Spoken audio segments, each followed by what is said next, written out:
Hey, all right, all right, all right. How's it going? It's the Dead Man's Tone podcast, a show broadcast live from a trailer park deep in the heart of Meth County, Texas. I'm your host, Mr. Deadman. With me tonight is S.K. Barrett, a life coach that can unfuck your life if you'll let him.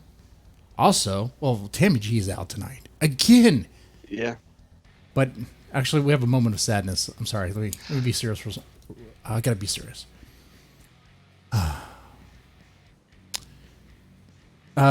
Tammy G has a situation with her cat. We need to have a moment of silence for her cat. And we mean literally her cat. Yeah, it's not a euphemism.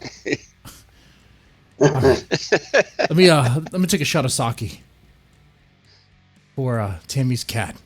All right, Tammy's cat, here you go. I don't know if that works. Oh God. No, yeah, it's it's really funny how, as a society, we can, on the one hand, we revere our pets so dearly, and on the other hand, we go, it's just a pet, when it's somebody else's animal that's sick or dying. That's true. But we do grieve genuinely for them. Unfortunately, I mean, Tammy's cat's still alive. She's just very sick. Yeah. But we don't have a lot of sympathy oftentimes when other people's pets, get sick and die. Right? It's like big deal. It's just a cat. Okay. But Right. watch a cat or dog dies in a horror movie. Next thing you know, people are freaking out. Why'd the dog have to die? Why'd the cat have to die? You know? Exactly.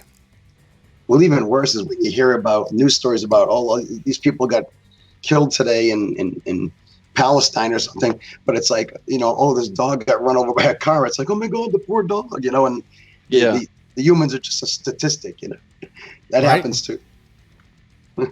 Yeah. My ex-wife, she used to love, I mean, she still does love action movies, as long as none of the pet animals get killed, right? Blow up anybody. She didn't care. She's all for that, but don't hurt the animals. Oh, years ago, I watched Faces of Death, the first Faces of Death with a friend, and it's like all the human dissection thing didn't bother me. But then they showed animals like in a slaughterhouse, and I'm like, oh my God, this is an atrocity. Right. And then we went and got Chinese food afterwards, and I was eating pork and beef. Right. I mean, you have to do that Nothing sometimes. like consistency. It's complicated. Yeah, that's what life is, though. It's complicated. All right. Also, hey, with us tonight, you already heard him already. Jeffrey Thomas, how's it going, man? It's good to have you back. I'm good. Thank you for having me back on again. Hey, it's no problem. It's been like a year or so, right? It's been a year and a half. I think it was like March of last year, I think. Well, man, it's about due time. Okay. So I think just about everybody knows who you are, but for those who don't, let's start with that. Who are you and what do you do? I'm a writer of, I guess, science fiction and horror, but I think a lot of times my work combines these genres and kind of gets difficult to categorize it. I think weird fiction a lot of times is the best way to describe it because it's kind of more of a ambiguous umbrella. Okay. So yeah, kind of just write weird stories, short stories, and novels. So it combines horror and sci-fi and like a sort of bizarre cyberpunk sort of element. Sometimes cyberpunk, sometimes crime fiction kind of elements, and whatever works for that particular story. And I want to apologize up front. I have a terrible virus, so I'm kind of losing my voice. So struggling through. So bear with me. Hey, you're doing just fine. You're doing just fine. Cool. Okay. Yeah. You got to ask you a few things. One, Mhm. what influences your work? Okay. Wow. Boy, everything that I take in, of course, other writers that have inspired me through the years, but also, my own experiences. I've worked many years in factories and so forth, blue collar type of jobs. That's been quite a source of inspiration for me. And relationships, being a father, Right. whatever I've experienced is paint for the palette, so to speak. I have a new book coming out in a couple days called The Unnamed Country. It's a short story collection, or you could also consider it a mosaic novel, so to speak. It's from the publisher Word Horde. It comes out in a few days. And that was very much inspired by my experiences in the country of Vietnam, which I did 12 times. And okay. Yeah. So that's the specific crux of the inspiration for that particular book. Okay. So how is it going to Vietnam? I mean, there's still, I think in this country, there's still a fair amount of, I don't know if it's necessarily animosity, but caution maybe? Yeah. When you think about that country and going there, and what would that be like, and how would you be received, and all these kinds of questions? Exactly. The first time I went there, I told some coworkers I was going to Vietnam, and one guy I told that to was horrified. He was like, "Why are you going to Vietnam? It's like there's still a war going on, you know?" It's like, right. Of course, on my first trip, I was more conscious of our involvement as Americans in Vietnam, and I went to like the War Remnants Museum in Saigon, nowadays called Ho Chi Minh City. Okay. Things like that. But I've been there 12 times over the past 15 years. And now it's quite easy to go to Vietnam and not even think for one moment about the Vietnam War, which they call the American War, of course. Why would they call it the Vietnam War? And so fair enough, right? Right. And so the fact is that even though they're very impacted by their past, they're living in the present, as all countries do. Yeah. So it's not a country where they're at war with America, and they're very accepting of Americans. Especially, I've never been up north, even though I've been there 12 times.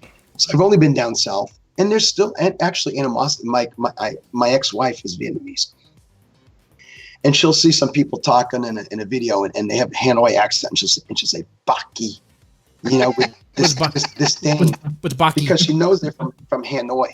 So there's still animosity between them, the South and the North, you know? Yeah. Yeah. So down in the South, at least, I don't know what it's like up in Hanoi in the North, but in the South, they're very accepting of Americans. I go there and people used to yell to me like, "America, USA, #1." And, you know, and people would be very friendly and warm. Okay. I've never experienced really a feeling of being, resentment. I've never got that vibe, you know. That's good. No hostility. So yeah, no, I don't get that vibe. It's really cool, you know. So it's almost like they're not stuck in 1974. Yeah. and it's amazing because when I go to like I hadn't been to the War Remnants Museum in many years, since 2004, and I went there on my last trip in this past January. And the museum was quite changed, but there were still displays there about the My Lai massacre, okay, horrible things we've done to them, pictures of Americans holding up the shredded remains of some Vietnamese soldier, Americans throwing Vietnamese people out of helicopters, and children that they were crying moments before they were gunned down by American soldiers and stuff. You consider all of that stuff. It's amazing that you go there and people aren't turning around and like glaring at you in these museums. And, you know, it's, I don't know. They're very forgiving, I guess. Do you spend most of your time in the cities, or do you like to get out into the country and into the hills? I've mostly in the cities. That's where most of the cool stuff's happening or whatever. But I've been out in the rural areas too, quite rural areas. On my last visit there, one of the primary reasons I went was my ex-wife's father passed away, and she wasn't, for various reasons, she wasn't able to go herself to pay her respects. So I went on her behalf, and her family drove the graveyard where he was buried, and we had kind of like a meal right beside his grave. There was like a picnic table kind of thing set up there, so people could do that. They show their respects. They have a feast, and you burn some incense and say some prayers and whatnot. And this cemetery was out in the sticks for sure. It was quite a drive, you know. Okay. And I've been out to see relatives of my exes, out in the sticks, in quite rural areas.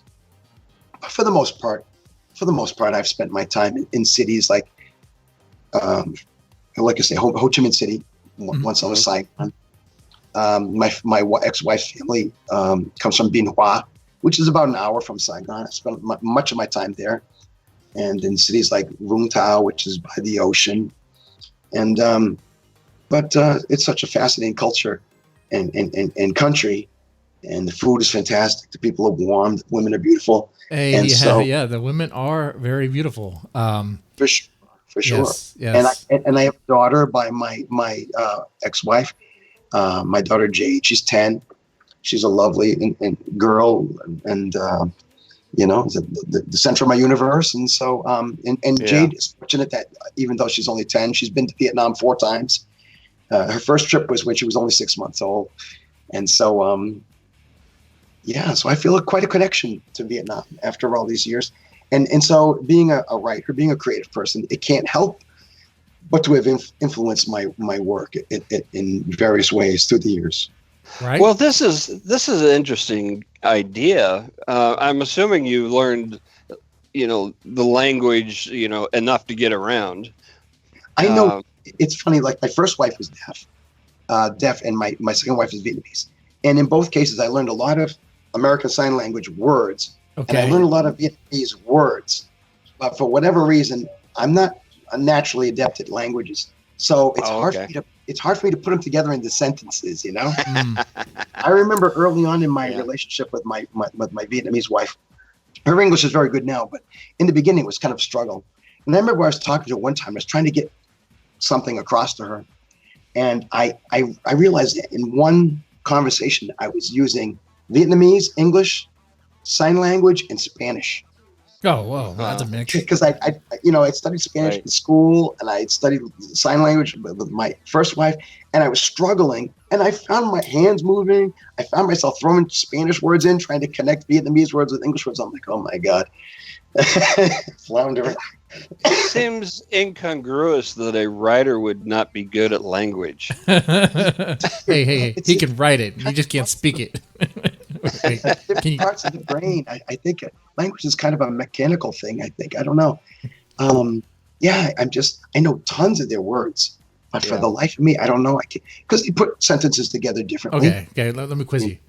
How do you say? We got to go to the important words. How do you say "fuck" in Vietnamese? That's always the stuff you learn first, Right? The bad words. You learn to say the survival words. And you learn to say the swear words. You learn to say I love you, and fuck you. Those are like the first things you learn to say in any language. Yeah. Well, okay. So how do you say bitch in Vietnamese? Bitch, my ex-wife is behind me right now. We live together. It's complicated. Okay. How do you say bitch? Con chon? Like bitch. Con di cha? Con di cha? Well, that's okay, I like that. That kind of means prostitute bitch. Oh, well, that's not bad. Is like that's a nice nasty one. You know what? You got to make a living somehow. Okay. But a concha is a dog. So, yeah. Con di cha means kind of like a prostitute bitch. I don't know. Okay. That interesting. Interesting. As you're talking here, I'm thinking about the benefits as a writer of immersing yourself in another culture, where you can just harvest all of these stories that nobody here. Most people. When I say nobody, I mean the vast majority of people have no idea about these stories. They've never heard these stories before. Yeah, right. And you can just suck those up and put them to use, and they'll sound very fresh here. Yeah, right. That's the fascination. Over the years, I've just filled notebooks with notes and taken literally thousands of pictures, and this is all raw material. And it's just a matter of how do I translate that through what I do. Because usually I'm working with fantastical concepts. I'm not a realist primarily. I don't write nonfiction for sure. And so when I write of different worlds that I create, I'm a world builder. That's my favorite part of writing fiction. I could, so it's like, how how you take this impulse towards writing fantastical work, but you get all this cool experience that's, it might be alien and exotic. People are really sensitive now about the concept of fetishizing other cultures or exoticizing. Is that even a word? Making another culture. It shouldn't be a word, but yeah. You know I think what it's I'm a word. saying. I know what you mean. Yeah. Or their culture exotic. Don't. You're objectifying people if you try to make them seem exotic, or you're fetishizing them. But how do you translate? What does exotic mean, though? It means it's rare and unusual to you. To your experience, yeah. Yeah. You know, this is new to me. It's mundane to them. This is their everyday life. Mm-hmm. It's so boring to them that they would rather come live here. That's right. But for me, it's fascinating. So how do I translate my fascination and my appreciation into, how do I express that without making it sound like I'm fetishizing another culture? Well, all I can do ultimately is just put it out there, and people can take it for what it is, you know? I like that approach. I like that approach. And the people that complain about you, I don't know, I guess exploiting it and making it seem exotic, that to me that sounds like someone who's complaining from like a Westerner's perspective, because they have no idea what exotic means for like in someone who lives in Vietnam, right? It's like, to them it's like blonde hair, that's exotic. You know, it's like you are exotic over there. You know? Well, go over to Vietnam and you see so many women that dye their hair auburn and reddish, and they look at my hair and it's like, even I can't believe your hair is naturally that color. And they like it, and they want my white skin, because that's, like I was saying before, that's a sign of aristocracy. It means you're not out working in the rice paddy. You're inside. You're a higher person. Yeah. So they're exotic to them.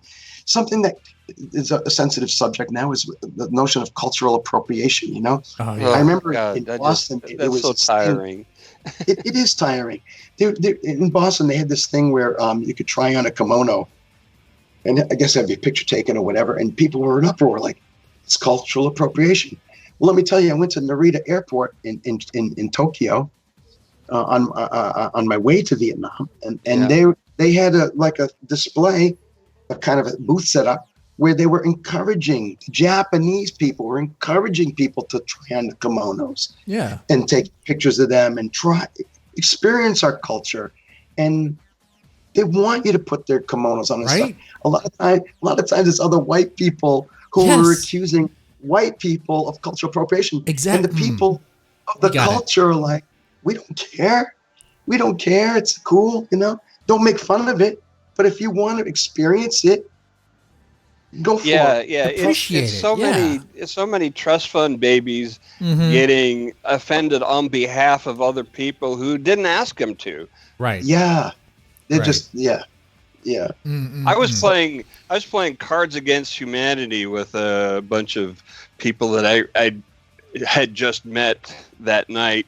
One of which was an American Indian woman, and I was relating a story about a coworker who was Indian but from Bombay or whatever. Yeah.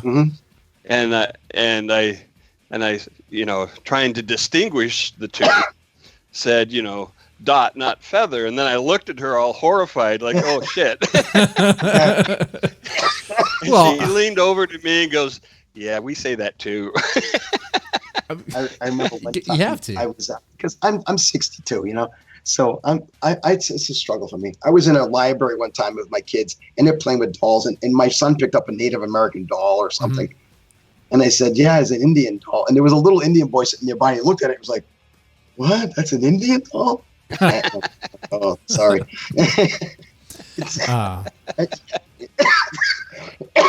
Pardon me. No problem. But you know what though? I like that, SK. Is being able to talk freely. Even though you felt like you put your foot in your mouth, it's like you got that because you did that, right? She was like, "No, we do that too." You got that? Okay, we're human. We talk about stuff like this. We're gonna do it. Yeah, and you know what they call each other amongst themselves? They call other Indians skins, as in redskins. Huh. Yeah. Interesting. They call each other that. Well, right. It's funny. My first wife, like I said, was deaf, right? And people say hearing impaired, like they don't want to say deaf. My ex-wife would get insulted. She's like, I'm deaf. I'm proud I'm deaf. We call it a deaf culture. It's a deaf community. Don't call me hearing impaired. It's like, you're not doing me a favor, Right. Besides, it's a lot harder to sign that, I'm sure. Yeah. And Right, it's some busybody white person who just came up with that, Oh, man. We're trying to find our way. Sometimes we shoot too far the other way, and hopefully it'll get balanced out in the long run. Oh, so okay. Kind of went into the weeds here a little bit. So I got more questions, Jesse. I got questions too, but I want to get into too bad how Vietnam influences Unnamed Country. Well, that's kind of where I'm going with that, because I wanted to ask what are some of the more interesting myths and legends and mythological people or creatures that you picked up in your travels. Wow. Well, the thing is, the Vietnamese people are pretty superstitious, is one thing I've learned. And that's not something that's not a criticism. It's something that fascinates me, Sure. And so that's something that I've tried to integrate a lot into these stories. I think it's helpful to explain. There's an afterword in the book where I kind of get into what initially led me to write these stories. And part of it was I was driving, my ex-wife and her friend were learning how to drive during one of our trips to Vietnam.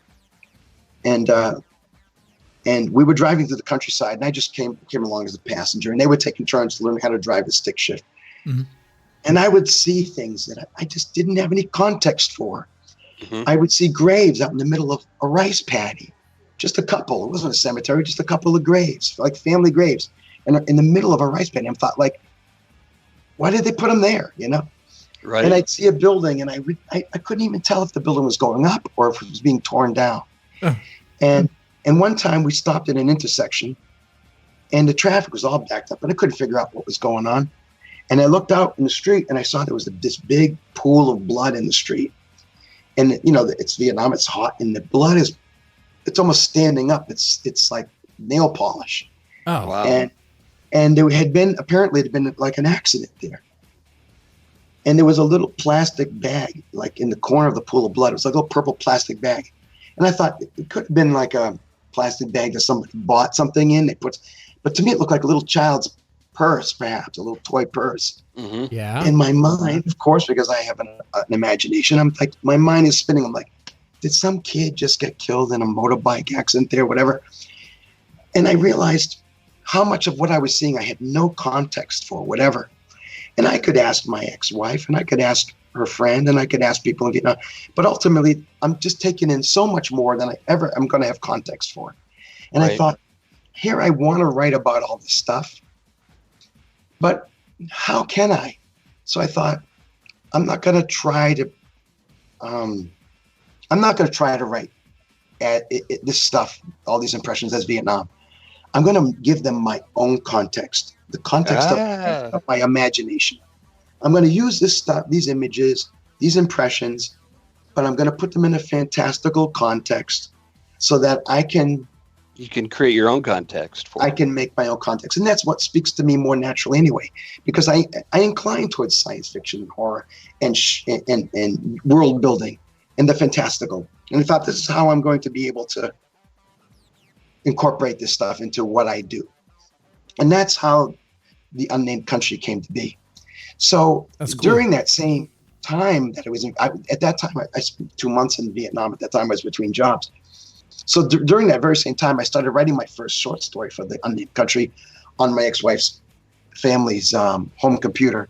And I would save the file into my email so I could access it when I got home. But so I started writing it right there. And it took, I can't remember how long it took, but I actually finished the book about 6 years ago. Oh, wow. I thought it was going to write it. There were 9 stories. I thought it was going to write a 10th, but it just, I got into it a little bit. It wouldn't go anywhere. About a year ago, about a year and a half ago, I tried to resurrect that story. I realized I wasn't going to be able to get back into the country for whatever reason, even though I still go back to Vietnam. I still get all these impressions. I realized that the stories about the unnamed country that I wasn't going back. Okay. So I thought, well, I'm gonna start trying to get this short story collection sold, and I sold it to Word Horde, which is a company I respect a lot. They're a great company, and it was like something off the bucket list. I was over the moon that they took it on. But yeah, that collection, it was actually finished about 6 years ago. Oh wow! Yeah, Fascinating. but it was it gave me a framework in which to incorporate tons of impressions that I had from Vietnam, but also do it in a way that I had the freedom of my imagination as well. Oh man, I like that. So there's horror in there. There's a little touch of science fiction, some touches of fantasy. There's humor. And so it's really hard to kind of put your finger on. It's kind of an odd collection, but I think it might just be the collection that, and I've written a lot of books, but I think it might be the collection that I feel most strongly about, that I'm most proud of. I think people know you from Punktown, right? That's like one of your longest long-running series. How does Unnamed Country differ from Punktown? That's a really good question. They're similar, really, because with Punktown, every Punktown story that I've ever written, be it a short story or a novel, is written so that it can be the only Punktown story you'll ever read. You don't have to read this novel to enjoy that novel, this story to enjoy that story. Each one can stand on its own. But if you want to read more, then you'll start to see how they connect with each other. So the Unnamed Country, I took the same approach. Every story has a different protagonist, a different plot, a different set of circumstances. But when you read them as a whole, you'll see, this character gets mentioned again. This god gets mentioned again. This location gets mentioned again. And then you start to see there are threads. So you can take them as a whole, or you can take them as individual glimpses of a place. But where they have the most similarity is that they're both works that deal with a place to the extent that the place becomes like the main character. So how extensive, I got a number of questions on the concept of world building. And so how extensive do you go into world building? What's the hardest part for you in world building? What's the easiest part? Wow. The hardest part, that's really tough. I think the easiest part is to write the people, the characters. Yeah. I try not to get so into the details of the city that it gets dry. The stories always have to be about the people. So you find out about the city through the way the people move through the city. As opposed to, I don't spend a lot of time talking about, it has this kind of a government. And 10 years ago, there was an overthrow of this government, and they instituted this new government, and they changed their currency. And now there are these water regulations are in place. I don't try to get into all that stuff. That's good. That's like a history book. Yeah, I think some people get so lost in that kind of detail that they forget the human element. I don't want to. I'd rather do it the other way. I'll mention that stuff only as it pertains to how it impacts the lives of the characters. But you do have to be conscious that you're painting enough of the environment so that people do have a sense of where this is taking place. Mm-hmm. But I try to always put the characters up front and center. I mean, so, do you invent technologies or languages? Yeah. I mean, obviously cultures. Sure, definitely in Punktown and in the Unnamed Country. More so in Punktown with the technologies. The Unnamed Country is not really in the future. It's just kind of an alternate world. Actually, I often have described the Unnamed Country to people as takes place in a fictitious Southeast Asian country, but that's actually not even accurate. It takes place in a fictitious world, I guess, an alternate world, because I never say America. I never say people speak English. I might refer to a Westerner, and the Westerner speaking in his language. But the way I look at it, it's not just a fictitious country in Asia. There's not even, I don't even use the word Asia. It's a fictitious world. And I guess the Unnamed Country is an analog of Vietnam. and there's an analog of America. In the first story in the book, I have a Western character as the protagonist, but then I use that to kind of pull the reader in, and then for the rest of the book, there are no Western characters. It's all the characters of the Unnamed Country, people from there. But as you were saying, though, asking me about technology and so forth, but for Punktown, I introduced new technologies. The Unnamed Country, I don't get into the language too much, but sometimes I come up with phrases that sound like it could be in Vietnamese, but it's not. Right. And so I kind of spin off of Vietnamese culture, religious ideas and so forth. But I take it my own directions too. Okay. And one important thing about the Unnamed Country too is that whereas I find the Vietnamese to be superstitious, but we're superstitious in our own way too. Oh yeah, there's a lot of people who still believe in witches. It's a superstition. Talk to a baseball player, right? Yeah. Christianity was all about superstition, so forth. We all have our superstition, so it's not a put down. Name a religion. Name a religion. Exactly. But in the Unnamed Country, this stuff is all it's all in the streets too. I mean, there are ghosts, there are supernatural occurrences and so forth. It's not so in your face. It's not demons walking down the street in the Unnamed Country, but there are ghosts, and they're more things like that. There are things that supernatural elements are more to the fore, to some extent. So it's a balance. I didn't want it to be too overt, but it's more overt than it is in our reality. So there's the supernatural. Like I said, it's hard to define it. It's a horror book. It's certainly not just a science fiction book. It's really hard to define. It's its own animal, so I know that's not very helpful, but it is what it is. But that's okay, though. I mean, I know sometimes it's hard to put a certain fiction in a box, but that just means it explores ideas that are maybe not so, I guess, typical of that particular genre. That's okay. Yeah, it should be okay. It's a lot of readers, if they can't easily classify it, it's going to maybe intimidate them. But I can only write what I'm called to write. Okay, I want to explore a little bit too, more in depth. I think you can add into this as well, SK, is how the Vietnamese culture, plays into this, because I'm so fascinated about the difference of, especially between Vietnamese culture and American culture, and how it relates, to this book. One thing I was a little worried about, and I addressed this in the afterward, was even though I'm not talking about, this is not a book about Vietnam. Of course. I'm afraid that people might see there are some bad characters, there are some bad situations, and they might say, well, ultimately though, aren't you kind of talking in a negative way about Vietnam? It's like, well, at the end of the day, this is fiction, and fiction doesn't work without conflict.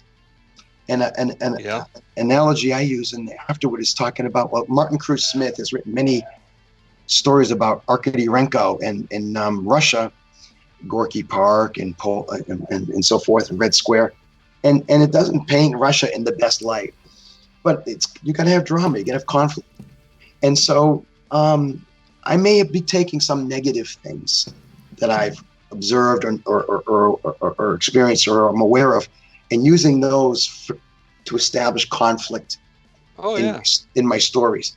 It's not an indictment of a culture. It's just drama.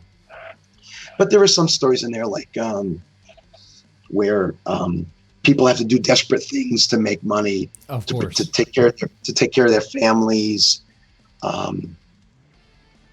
There are some bad people exploiting other people and so forth.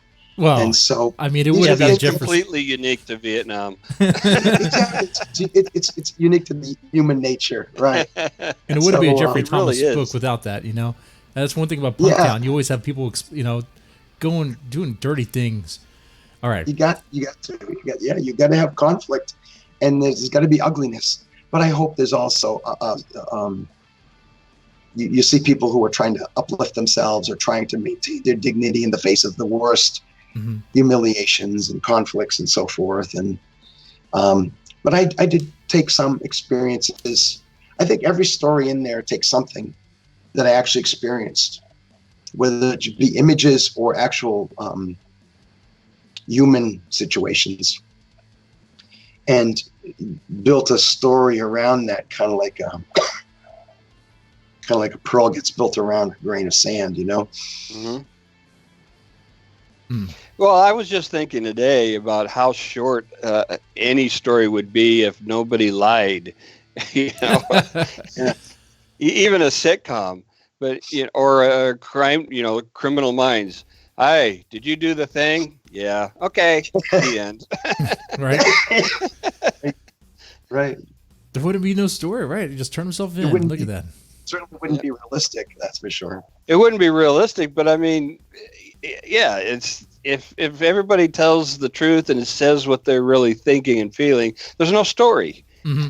That's a good point. Yeah, I think a lot. Even if I looked at Unnamed Country and thought about that more in depth, I'd see how many characters are suffering because they're. It's not so much that they're lying, but they're keeping things to themselves that they can't express.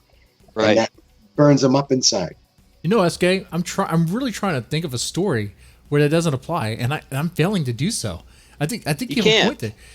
Like even Star Wars, like if Uncle Ben would have just told Luke that the truth, it would have been okay. It wouldn't have been so bad. Yeah. Right. Yeah. Your father's Darth Vader, and you're a Jedi. You have Jedi in your blood. You couldn't tell them up front because they hadn't figured that out yet. Right. I'm afraid if you go see Obi-Wan, you'll leave. Yeah. Mm-hmm. In retrospect, it makes it like, well, why wouldn't he have told him? Well, it makes it questionable why he would even lie. Well, it's because we hadn't gone down that road yet. That's kind of it too. When you're writing worlds and writing a story, it's like you're kind of in that moment with the characters, what they do. It's like, okay, now they made that decision. I'm going to build up on that. In the sequel, they do this or whatever. Yeah, you're just playing. Yeah, but then people go back and they say, well, it doesn't make sense. Why wouldn't say anything before? It's like, well, yeah, we're kind of. There's a story. There's a huge story hole at the very beginning of Star Wars, where the princess, she gives the Death Star plans to R2-D2. Mm-hmm. Like, they can't make copies of this shit? No, they don't have copies. Digital copies didn't exist way back then. That was a long time ago. I mean, give it to R2-D2, go out to Vader and go, oh, sorry, here you go. I didn't mean, accident. This is floppy disk. Yeah. It's like I had a Punktown novel called Everybody Scream. I wrote it in 1987. So I finally sold it to Raw Dog Screaming Press, and they released it in 2004. And the editor said to me at one point, she said, a lot of this story would unfold differently if they had cell phones. Nobody had a cell phone. It's a future. Right. And if people had cell phones, a lot of the plot would have been, and I was like, yeah, you're right. So I had to do some tweaking because it looked funny. It looked funny that these people didn't have phones on them that they could, it's like Blade Runner. He goes to a payphone, Mm-hmm. Right. At one point. It's kind of one of the reasons why I don't want to write science fiction anymore. I have a work in progress that is set in the 70s specifically so we don't have that technology to help things along. Yeah. Yeah. It's kind of what you have to do. Otherwise, you have to make some sort of weird reason why the cell phone doesn't work or something. Oh, it's just not charged. Right. You forgot to charge it. Plus, cell phones are the easiest way to date a TV show or a movie anymore. Mm-hmm. Oh shit, he's got a flip phone. This was way back. Yeah. All right, I'm gonna break out the whiskey. Since some people in chat were saying whiskey over sake. I am jealous. I'm jealous. And what are you going to use for a cell phone that's supposed to be 20 years from now? What's that going to look like? Right. I had one Punktown novel called DEADSTOCK, and in DEADSTOCK, kids were playing with cell phones, and they called them Ouija phones, like a Ouija board. And what they could do with a Ouija phone is they could contact the spirit world, and they're contacting spirits. Because in Punktown, it's not just science fiction; it's kind of like anything goes, even the supernatural. So what these kids do when they contact the spirits is instead of like asking them pertinent information, they like to tease them. They like to taunt them. They like to troll the spirits when they call them on the Ouija phones, right? These are my kind of kids. I like these kids. Yeah, that's what teenagers would do. Mm-hmm. So Yeah. one review of DEADSTOCK said, like, really, there'd be this remarkable technology, and it would be in the hands of teenagers, and they'd just be doing frivolous stuff like that with it. Yeah. But look at our cell phones.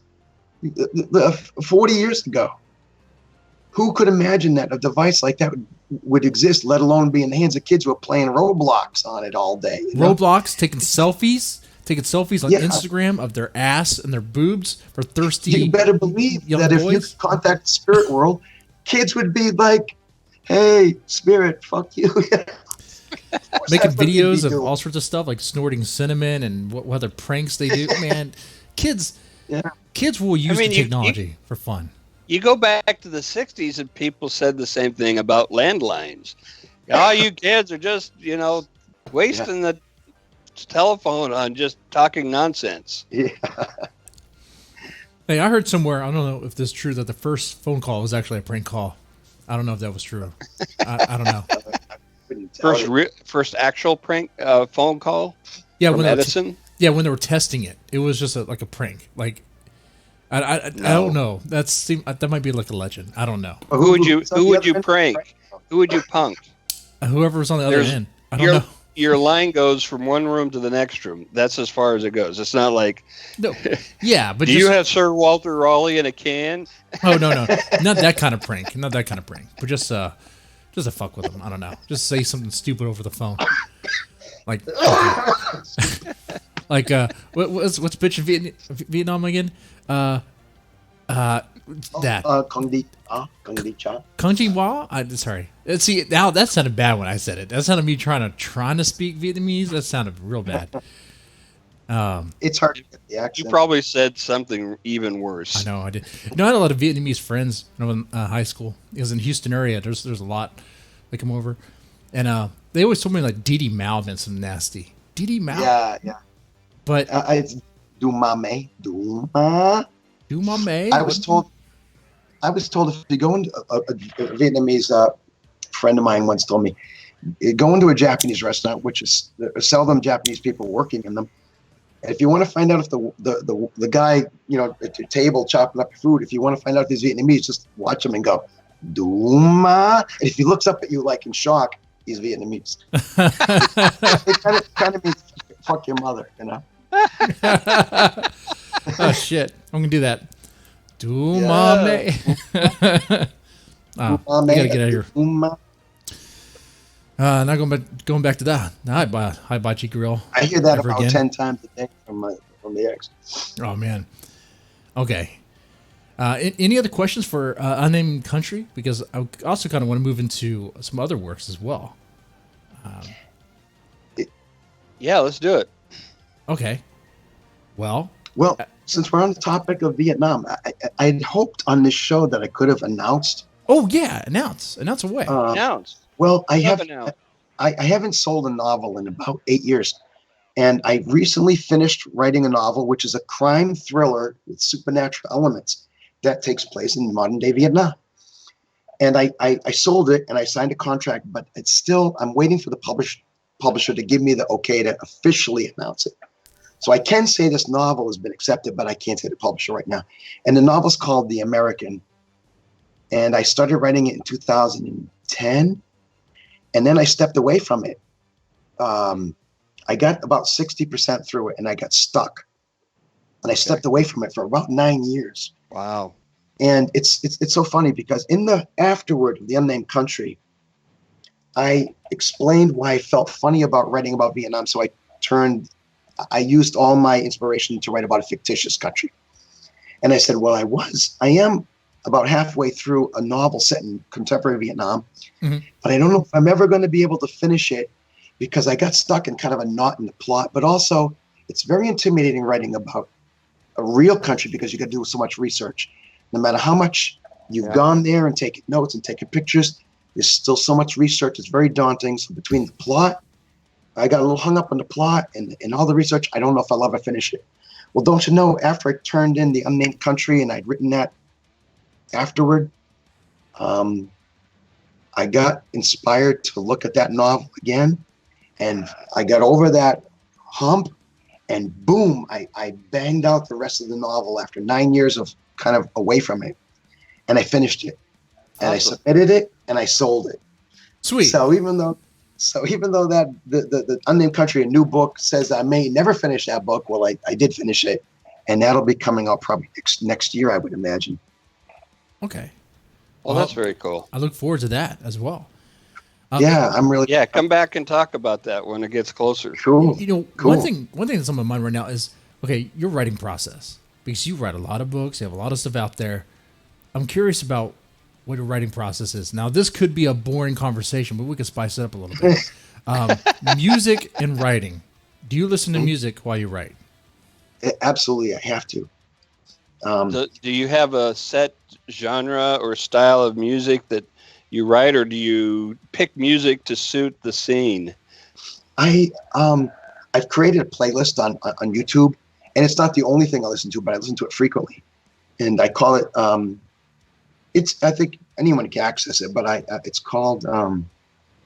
What do I call it? Music to write weird fiction to, or something like that. Okay. And it's quite a mix of things: movie soundtracks, kind of weird ambient music, stuff like that, and it tends to be stuff without vocals, because can be a little distracting. Hearing other people's work, trying to make words. But I do like to have something in the background, like instrumental, and creating the atmosphere. Okay. Mm-hmm.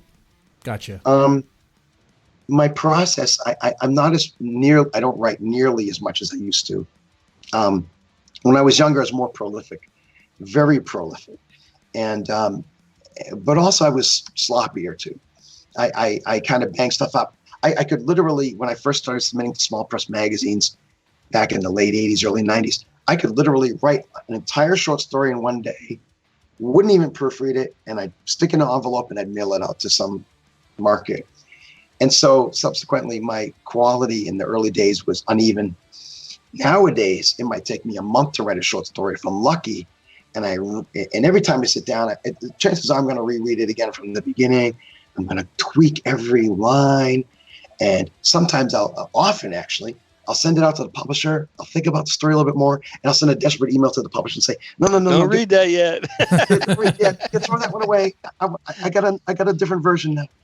And I do that a lot. So I'm more Sounds careful. like me texting in the middle of the night.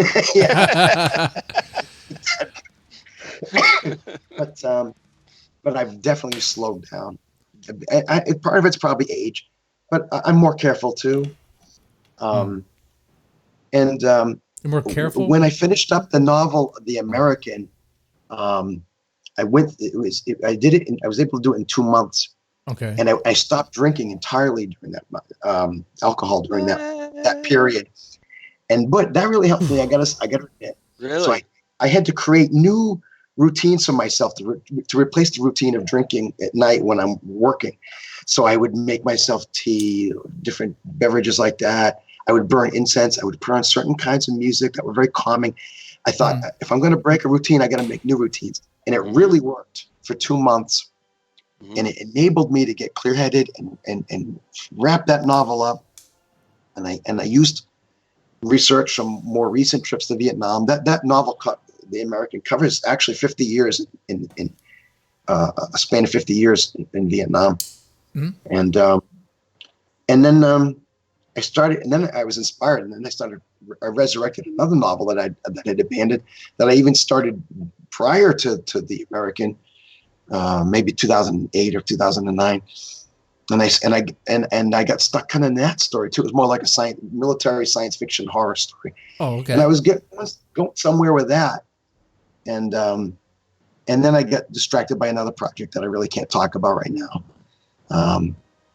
That one you can't. Yeah, that one. Don't mention that one. It's exciting, but I can't talk about it. But and then I started drinking again. So you have me here. Hemingway would strongly disagree with putting away the alcohol during writing. Yeah, right. He's like right write drunk and edit sober. I was writing drunk and editing drunk. I live by that. I like that. I like that. Some part works, But yeah, I resumed drinking, and I think that inhibits me as well. But it can. It is what it is. See, I like this. I mean, you're very honest about it. It can inhibit. I mean, I know there's some people like Brian Keene, for once. It's like, no, I don't drink while I write because it's like working. He equates it to working. It's like, okay, but it's not like a 9 to 5 that where you come on, right? You can, You're not operating a forklift, right? Yeah, you're putting words down on paper. I find that sometimes it's crazy, but some of my short stories recently were written when under the influence, and they have a different kind of a feel, a more kind of foggy, weird, dreamlike feel, and I'm good with that, And I definitely will read them when I'm sober and say, okay, maybe I got to tweak this a little bit, but it gives me kind of a different perspective, a different effect. And I respect. My motto is write drunk, hire an editor. You must have money, SK. You must have money. Okay. Are you a whiskey man? Is there a sort of alcohol you like? I love whiskey, but I've kind of gravitated more toward vodka. Vodka. Okay. I like. It's so clean. Do you write differently under vodka versus whiskey? I wouldn't. No. Geez, that's an interesting question, but I know, right? Does maybe the Russian come out of you when you write under vodka? That's so funny. I hadn't thought of it. You know what? If I think of stories that I wrote in a more of a whiskey phase and a vodka phase, I think the whiskey phase stories were better. I don't know if that makes any sense. Probably grittier. I don't know. Yeah, you don't feel like you're a starving peasant when you drink whiskey. No. I feel like you're actually doing work, like you're coming up with something. Okay. What about, you said under influence. Anything else that you might write? Like weed, shrooms? Don't incriminate yourself, no. But, hypothetically, No, I've never been into anything other than drinking. I can't stand the smell of pot. I don't have anything against people who smoke by any means, but the smell of pot to me is really repulsive. I describe it as bologna made from roadkill. That's the way it smells to me. That's some dank weed you got there, man. That's some bad. They have other stuff now. They don't have just that bottom tier crap. That whole industry has everything. You want a bubblegum flavor? It's not exactly rose petals though. No matter what strain you get. Well, just acquired. No, just never appealed to me. But like I say, I don't have any ethical problems with it. It just didn't appeal to me. All right, it's funny. I didn't even really drink that much until I got into my 50s. It's just I don't know. Whatever. That's funny because same for me. That's when you lived long enough to have something to drink for, right? It's like, okay, now I have a reason to drink. It could be that could coincide. I didn't drink until I started relationships that I've been through. I think there's a correlation there, but I don't want to be distasteful and blame my personal problems on other people. So I won't go into that. No, I don't blame my personal problems on other people either. Okay. Now I'm curious. But I'm honest about these things. Okay, so when you were were you under the influence of whiskey when you created Punktown? Because that's some gnarly stuff. That's some gritty stuff. Oh, back then I was like a Boy Scout, Uh-huh. That's just that's just my natural state. Oh shit. That's sober Jeffrey Thomas, huh? Whoa. Sober Jeffrey Thomas created Punktown. Which, by the way, if you don't know what Punktown is, I would describe it as a nightmare. Like, you don't want to be here, right? Is that right? I mean, it's not a place where anyone would want to be, right? I maybe I just remember the bad stories.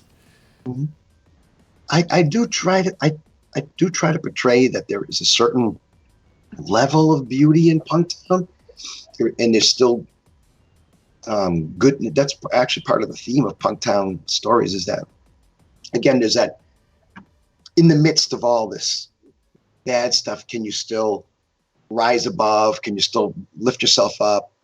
are there things still worth living for, fighting for? Can you still maintain a sense of human dignity? And so I try to portray beauty in Punktown as well, good elements. There are still beautiful parts of the city, and even in the ugly parts of the city, there's beauty if you look for it. It's like, to me, I think, was it David Lynch who said he'd rather spend a day walking through an abandoned factory than a day walking through Disneyland. Oh, yeah. Disneyland will drain your wallet.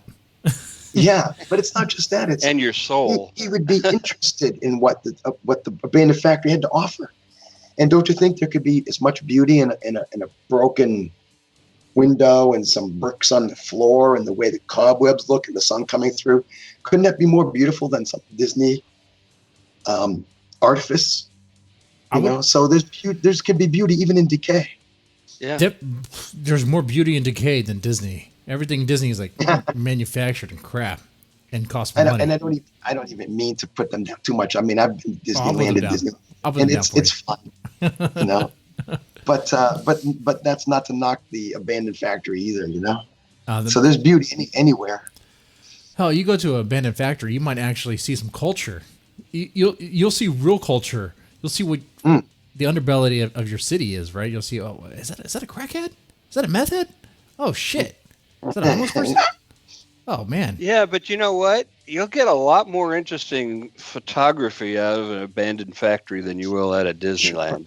Sure, because you can isolate more particular images of beauty. Mm-hmm. Yeah. And it's not, I mean, you can admire the ingenuity that goes into Disneyland. It's a monument to human ingenuity. Yeah. But it's also to capitalism as well. Yeah.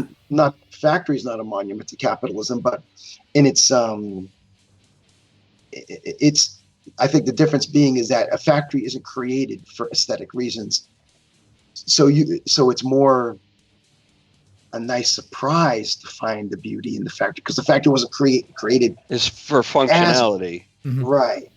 So it's unintentional beauty. Right. Yeah. So that makes it interesting. Yeah, I think maybe this would be a good way to kind of compare it. Like, with Disneyland, you see what's manufactured and fake, but it's there to make money, right? Whereas a factory, of course, it's there to make money. A factory was once used to make money, but you see it, it's raw. It's just designed to function, like SK mentioned. It's just, you see it.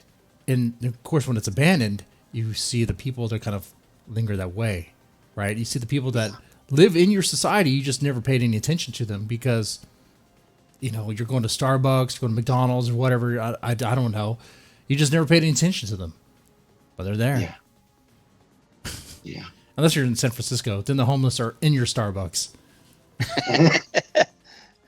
Yeah. Going to the bathroom on the sidewalk in front of Starbucks. Oh, God. That's horrible. Okay. What inspired you to write Punktown? The start of it all. Specifically, again, just kind of like the way that Unnamed Country, I was driving around with my ex in a car and I'm looking out at things. It was similar with Punktown. My father was driving me somewhere, and I don't know why this was a catalyst, but I saw a woman in a car, and the way the shadow was on her face, her eyes were like black sockets, and her hair was hanging down, and it looked like her hair was coming out of her eye sockets. Whoa! It was just a creepy image, and my imagination jumped from that, and I thought, what if there was a kind of a race of people, and instead of eyes, they had these like tentacles growing out of their eye sockets. And those tentacles, like the tendrils of a sea anemone, what if that was their organs of sight? And I thought, well, that would be a cool alien. What kind of place could you put that alien? And for whatever reason, boom, the concept of Punktown just rushed in. And I was very into the art of Hieronymus Bosch at that time. And I thought, what if I wrote about a place where that woman, that kind of alien, was just one of these many races, and they all kind of lived here together, and you could just follow all these different stories. And I will admit, a lot of times people constantly compare Punktown to Blade Runner. But I wrote the first Punktown story in 1980. So, of course, that's a couple of years before Blade Runner came out. It was a couple of years before people started using the word cyberpunk. Of course, Do Androids Dream of Electric Sheep, the novel upon which Blade Runner was based, that was released way before. But I hadn't read it. So, but I will admit that my favorite part of Star Wars was the Mos Eisley Cantina. Oh, of course. That's Yeah, everybody's. everybody loves that. That part Come was on. my favorite part when I was a kid. When I saw that, well, I wasn't a kid. I was a teenager. But I saw Probably that, the most copied scene in the entire movie. Right, that's where you get Yeah. the culture from Star Wars. That's the lore. That's what you could build. Oh, okay. Yeah, the possibilities of Mos Eisley. Mhm. It's like it said so much about what. Yeah, exactly. Star Wars universe. You get all these people from other cultures, rather other planets, and they can all come together and interact. And Yeah. what are the possibilities? I thought I want more of Mos Eisley. What if Yeah. it wasn't just some like cowboy kind of town? What if it was a big massive city? It And what is. That's the vibe I got, right? And hey, I know Disney's not listening, but I seem to be hope the band knows more than one song though. Yeah. They better. Otherwise, it'd be shot.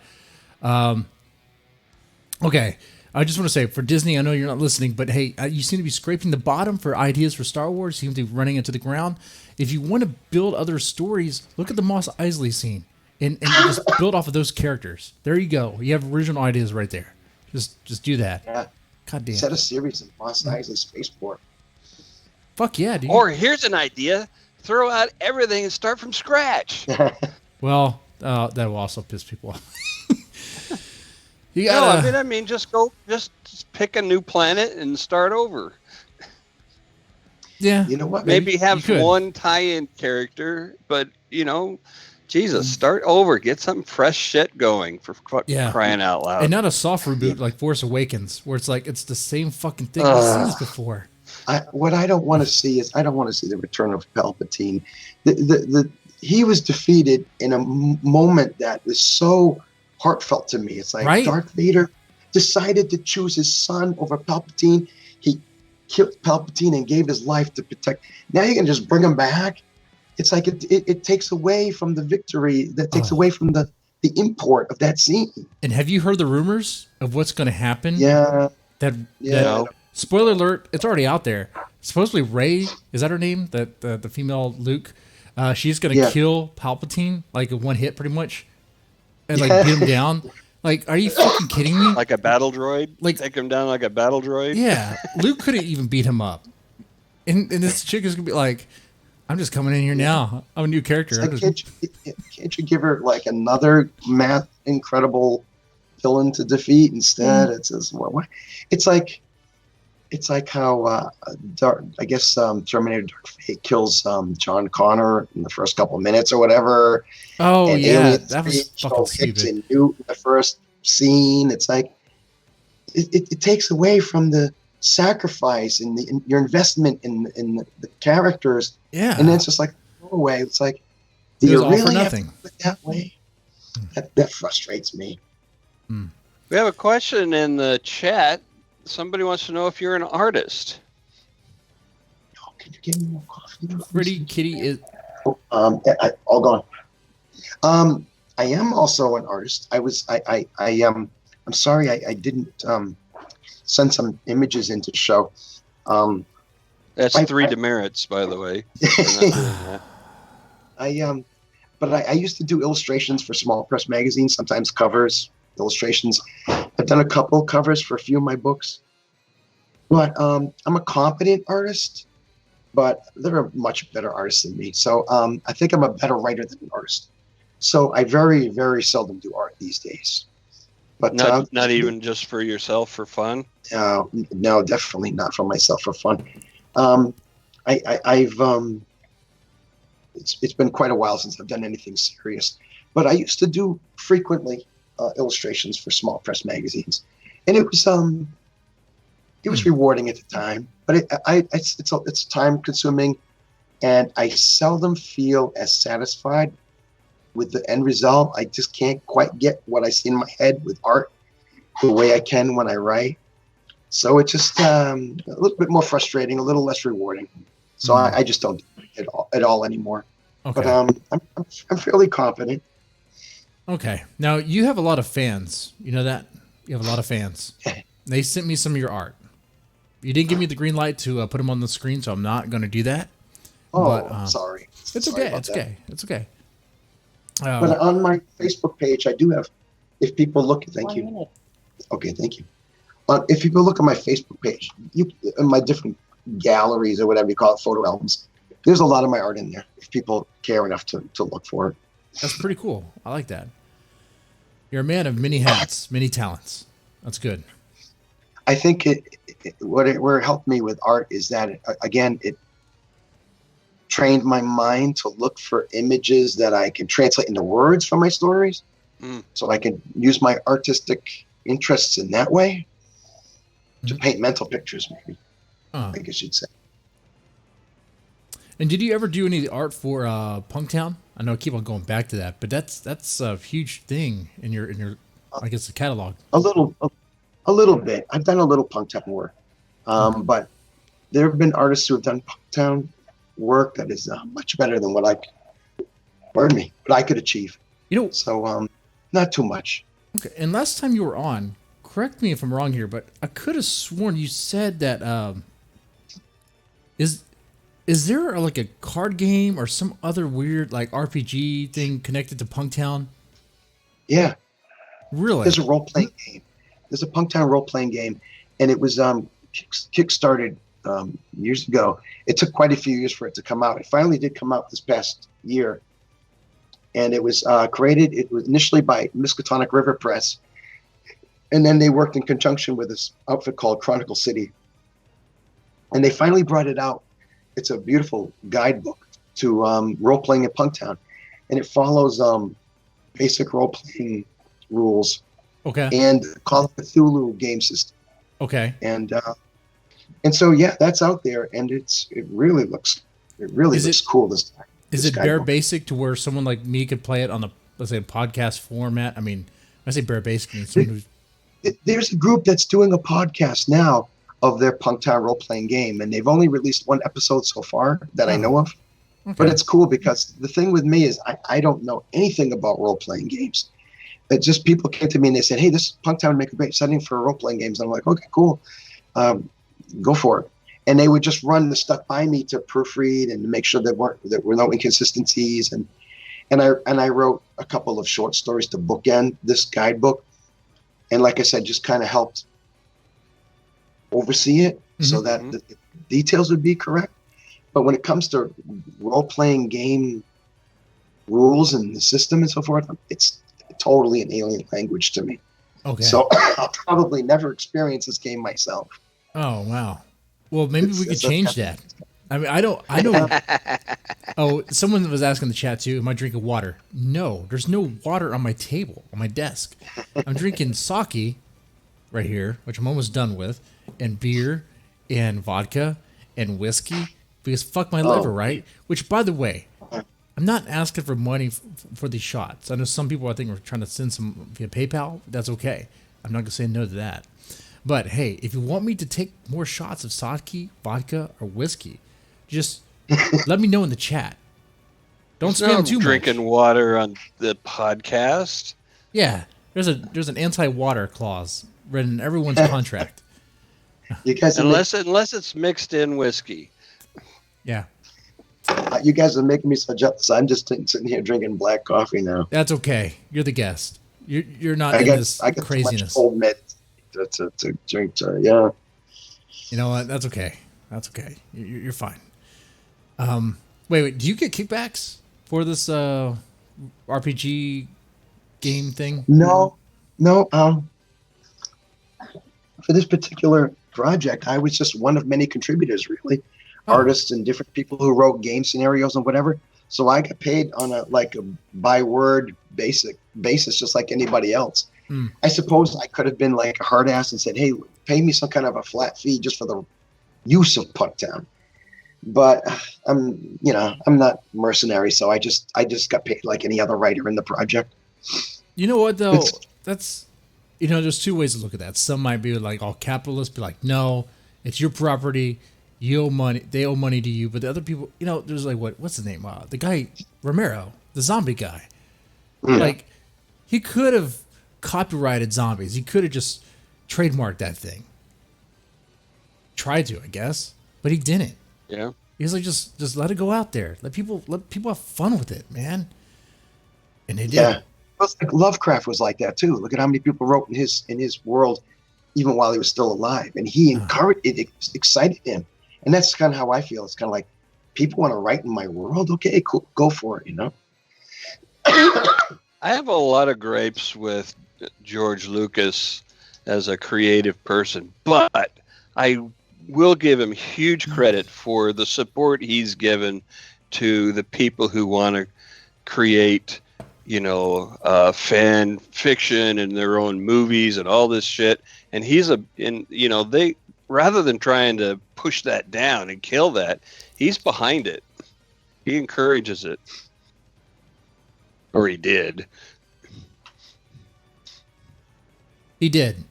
And Disney came in and said, all that that fan fiction, we're going to throw it out. I used to read that stuff. I used to read that stuff all the time in middle school. I can't remember any of it. But it happened. Are you guys still there? Yeah. Okay. I'm here. Hey, Jeff, are you still there? Yes, I think he's having a coughing fit. Oh, sorry. Okay. All right. And when I say, by the way, in the chat, when I say demand it harder, just be careful not to spam, because YouTube has this weird policy about spamming. But hey, if you want me to drink whiskey or vodka or the rest of the sake, not much left, just collectively let me know. Okay.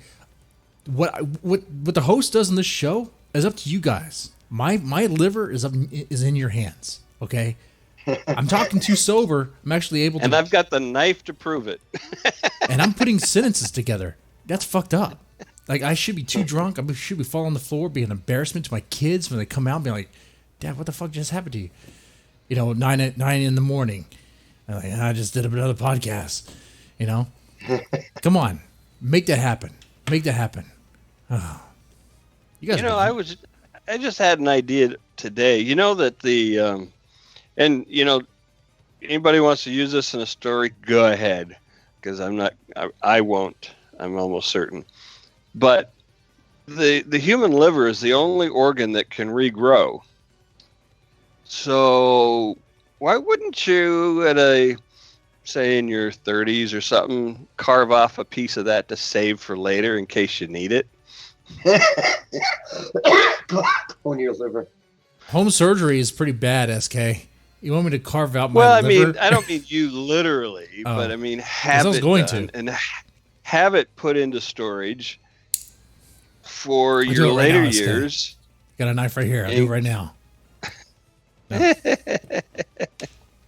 No, that'd be horrible. The problem is that the amount of booze it would take to be able to tolerate the surgery would make sure that you killed yourself.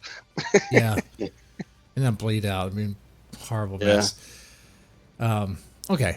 Hey, Jeffrey. Yes. All right. What direction do you see like the writing industry going in particular? Like, let me just put it in your writing, like the future of your works. Let's go there first. Well, like I said, my output has really slowed down. Yeah. So I just I don't know what my projects will be in the long term. I know next year there should be 2 books coming out. One is a collection of stories that's supposed to come out from the Lovecraft e-zine press, and they published another one of my books 2 years ago called The Endless Fall.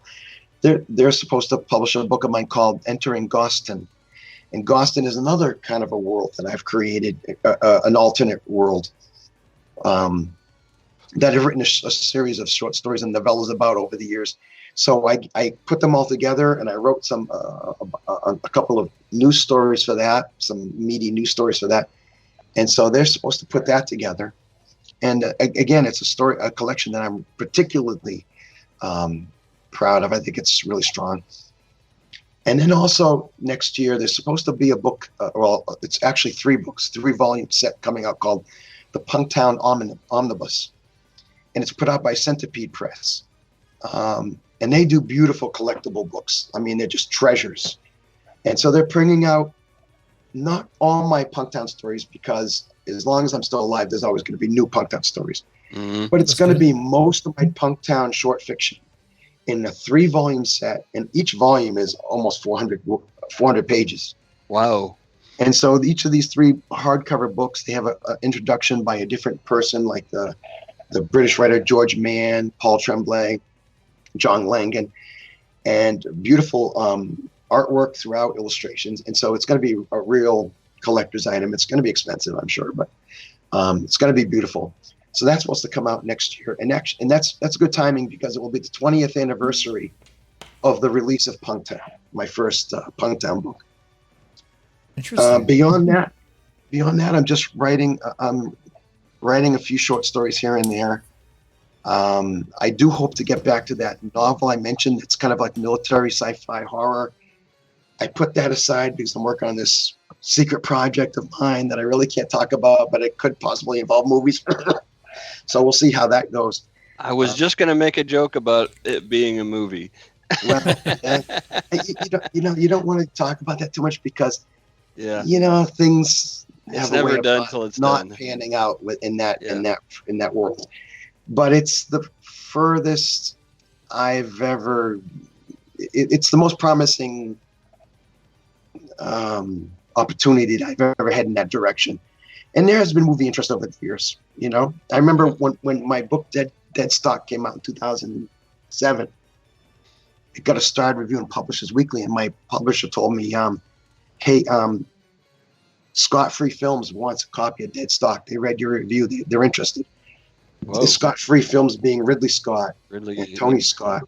Yeah. And unfortunately, nothing came of that. But they went and made Prometheus instead. Whatever. Somebody was interested in looking at DEADSTOCK, and so I've had things like that over the years. That was probably the most exciting. But that would be a great movie. Yeah, Dude, I think if I saw a movie that was like based on a Jeffrey Thomas book, he's been on the show twice. I'd shit my pants, dude, like twice. Okay, I gotta take this double shot, by the way, whiskey and vodka together. Oh my God! Wow. Before I do this, though, okay, there's a book someone brought to my attention. I haven't read too much about this. What is this? Honey is Sweeter Than Blood. Oh. That I published. I brought that out in Delirium Books. Published that in 2004. It was a collection of erotic horror. Oh. And then it went out of print. And then I didn't have a file for it. And then I found a file for it on a website that was selling pirated books. Oh my so God! I bought my own book from. I had to buy my own book from them just so I'd have a file of it. And then I told them to take the book down, and they did. But at least I thought, I was like grateful. At least I have a file of my book. Hilarious. And so what I do with my books after the rights revert to me after some years is I re-release them myself. I don't like to self-publish because there's a stigma about it. But if one of my books goes out of print, then I do self-publish it just to keep it in print. Why not? So recently I was able to get re-release after so many years. Honey is Sweeter Than Blood. So it's out there again. And it's, like I say, it's a collection of erotic horror stories. How erotic. That's such a great story about it. Getting it from a pirate site. Yeah. this site. A couple of these sites I saw, somebody pointed me out to them. Oh my God, they had so many of my books on there, and luckily, as I complained, they took them down immediately. I'll tell you what. One thing we do on the show. Sorry to interrupt, but one thing we do on the show is we've done this before. We help take down pirate sites live on the fucking air. Okay. Oh, cool! Really? Yeah, there was one particular that we researched. Well, I mean, I was digging into. It looked like it was a Canadian-based place, but it wasn't Canadian at all. It was Russian. You start digging into it. Wait a second. It looks Canadian. They use like a Canadian building in front and everything, but you follow the IP address of the website. It's all Russian. It's like, oh, you fucking assholes. And everything's like manufactured. That's the one. That's the one that had tons of my books. It looked like a Canadian one, but when you looked into it, it turned up the Ukrainian or Russian or something. Yeah. All right. Well, the thing about taking them down is they always pop back up. So we can have they do. more fun doing that. Hopefully you're not afraid of ever getting a Disney show. How erotic are these stories? On a scale between Playboy and a Hustler, how erotic? Some of those stories in there are kind of like more sensual. I don't know. No, that's not the right word. It's not quite that lovely. Some of them are more graphic than others, I guess. Okay. They're not. None of them are written for the sake of being just vulgar, for the sake of shock value, but some of them are more extreme than others. Okay. So sexual content wise, be like Penthouse, but it's like graphic and Saw or bloody and demented. Demented is demented. Okay. Certainly. Yeah. Okay, you got some fans who like that as well. Okay. So they like your work. They like a lot of you, Jeffrey Thomas. You have a lot of fans. Yep. Cool. All right. And all right. Have you had a paranormal experience? Yeah, I feel I have. Actually, so many that. So when I go on the Lovecraft zine, every year they have a Halloween special, and it's kind of the tradition that my brother Scott and I, he's also a writer, we go on the show, and a lot of times we talk about what we feel are paranormal experiences we've had. And actually, there's so many. It sounds loony, but we've had so many between the two of us that it can eat up like a whole episode. So I'm even like reluctant to even start down that road because it's too much to tackle. Well, I'm a skeptical person, but when you've experienced weird things, it's it's okay. You can talk about it. Like SK and I are pretty skeptical. We have Tammy G, who's not on here tonight, but she's a total believer, investigator, type of person, and I try to be open-minded and skeptical at the same time. To achieve a balance. There was one episode where my father passed away. It was the 1 year anniversary of his passing. My son was he was a little guy at the time. Maybe he was 8. But he's autistic, and he's nobody told him it was the 1 year anniversary of my father's death. It was never brought up. So he and I are looking at the computer. Thank you. The X is giving something soothing beverage from my throat. It was the 1 year anniversary of my father's passing. And I'm looking at the computer. I'm showing something to my son. He's standing to the left of me.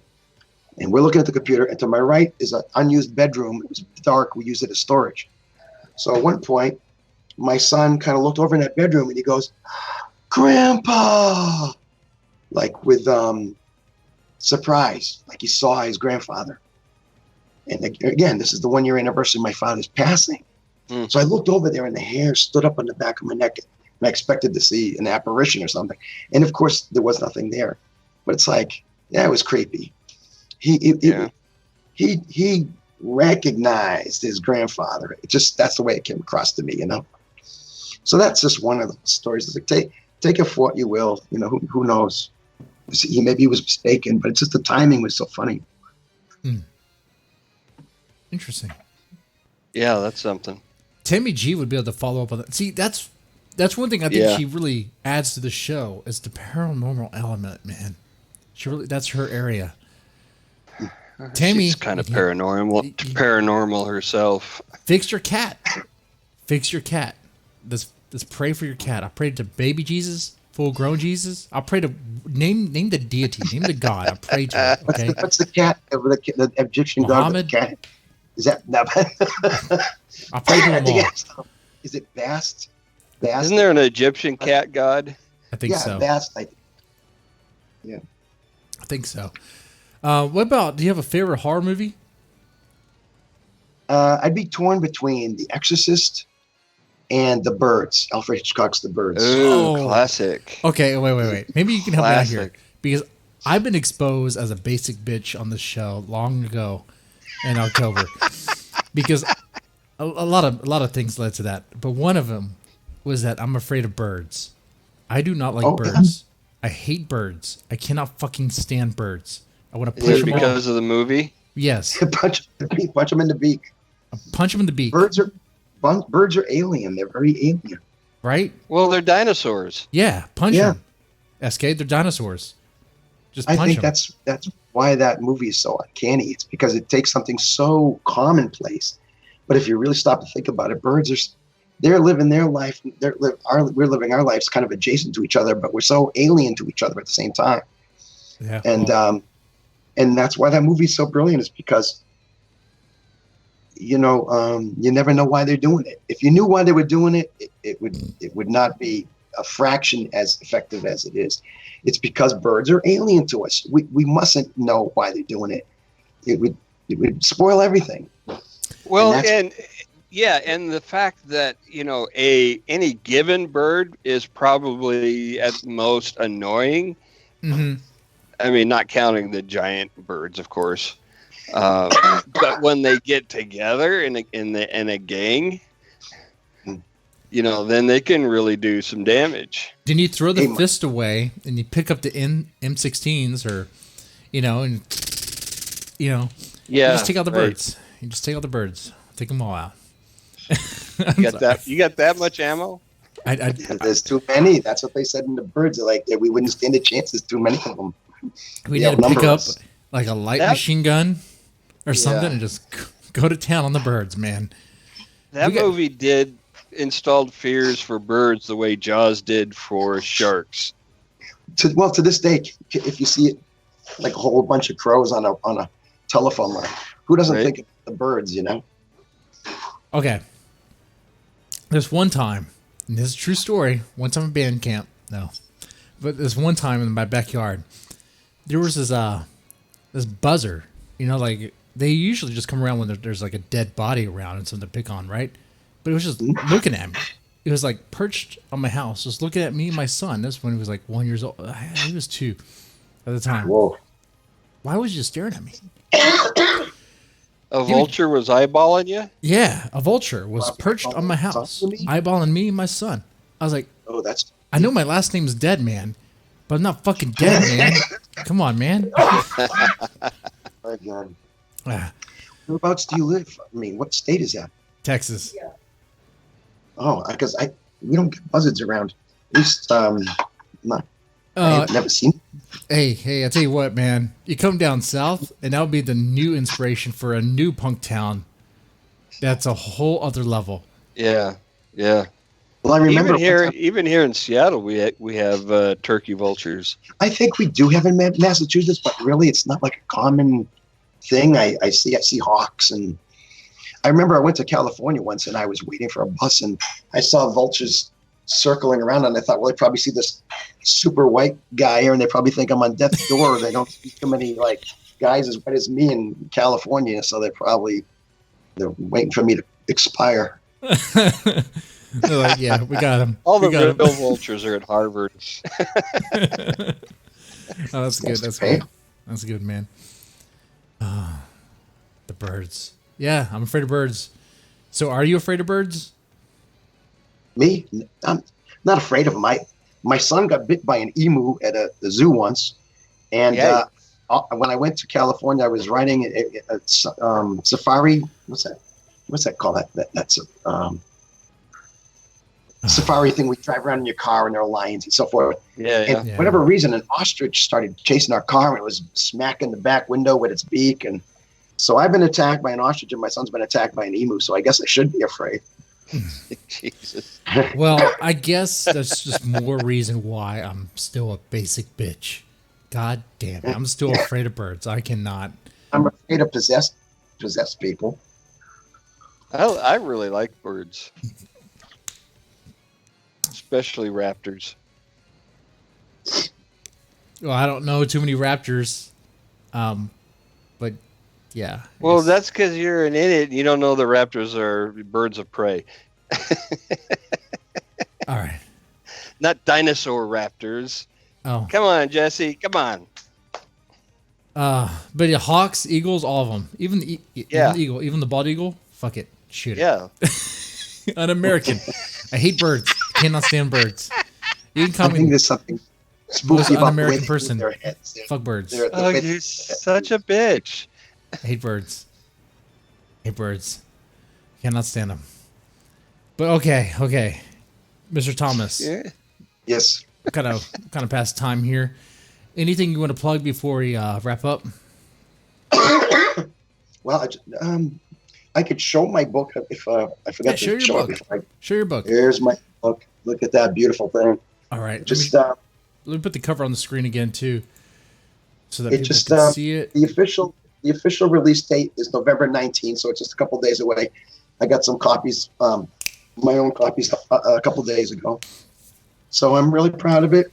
The Unnamed Country from Word Horde, and soon to be officially announced, my novel, The American. I guess that'll be out next year. I look forward to that release as well. Cool. Yeah. And having you back to talk about it. Yeah, Thank Mr. you. Thomas. I'm delighted. Here's my problem. You have so much to talk about, and we have so little time. So we have to have you back on again. Cool. I know you frequent the Lovecraft to Ezine podcast, which good podcast as well. But here, cool. I don't know what they do over there. I listen every now and then. Good podcast, not shaming or anything. But Try and get over your cold before you come back, though.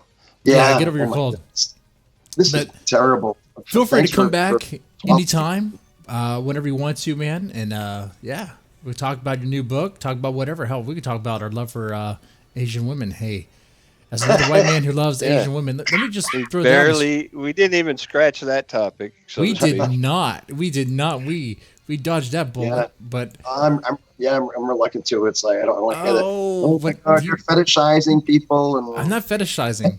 I have my interests. We all have our interests.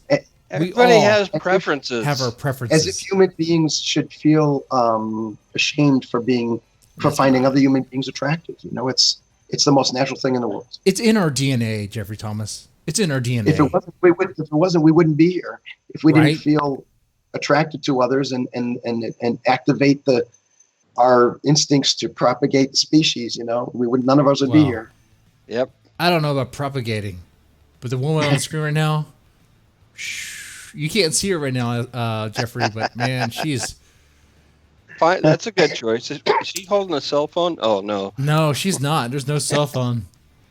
That's just that's good. But someone's taking a photo of that. All right. Mr. Thomas, it's been great having you on the show. Thank you so much. Thank you for having me back again. Feel free to come back on. And we can get into our love for Asian women, and our love for other things, other topics as well. Okay. And our hatred of birds. Hatred of birds. Fuck birds.